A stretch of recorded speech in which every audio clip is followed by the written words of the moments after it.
In these very strange times, I have had to limit the amount of time that I spend at work. And I'm in the office now, and it's really strange because normally the place would have a staff of about 30 or so people. But as you can see at the moment, the staff is invisible. And I was thinking about this issue of invisible and imaginary. There was a film recently issued called The Invisible Man. Don't suppose it's one you've seen.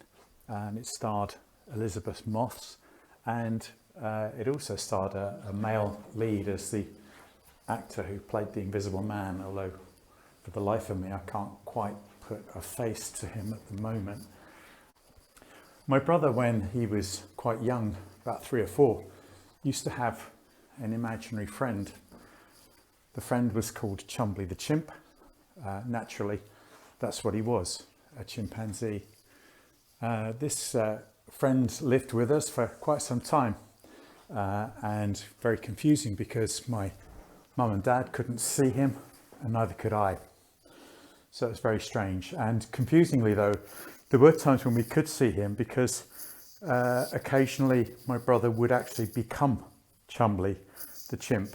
So we could see him, although it wasn't very convincing. Atheists often, when they want to mock Christians, will refer to them as having an imaginary friend or an invisible friend, because quite correctly they say that they can't see God, and neither can we.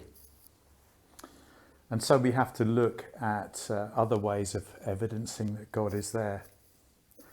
In Romans 1 we read that for since the creation of the world, God's invisible qualities, his eternal power and divine nature have been clearly seen, being understood from what has been made, so that people are without excuse.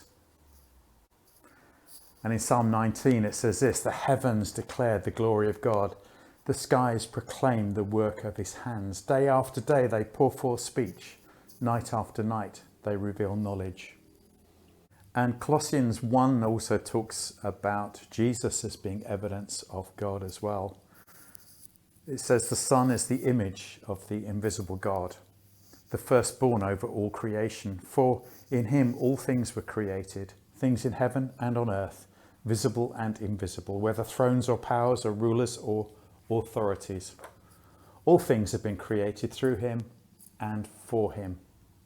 He is before all things, and in him all things hold together. I guess people are looking for proof of the existence of God because they can't see him.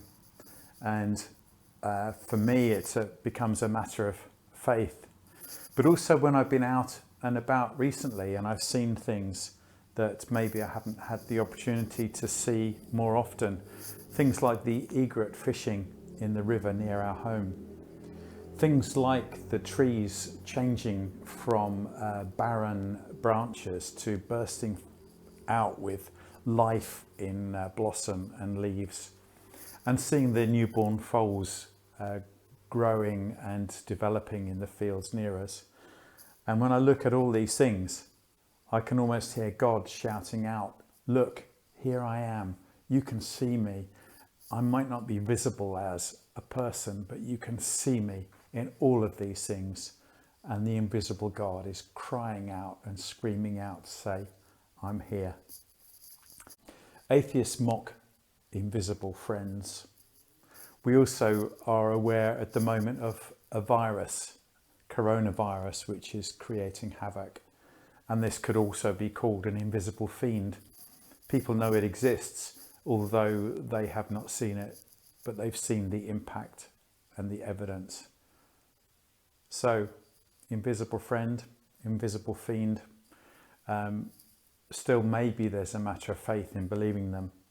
But the only thing that I can say is that I stand with Job and say this: I know that my Redeemer lives, and that in the end he will stand on the earth.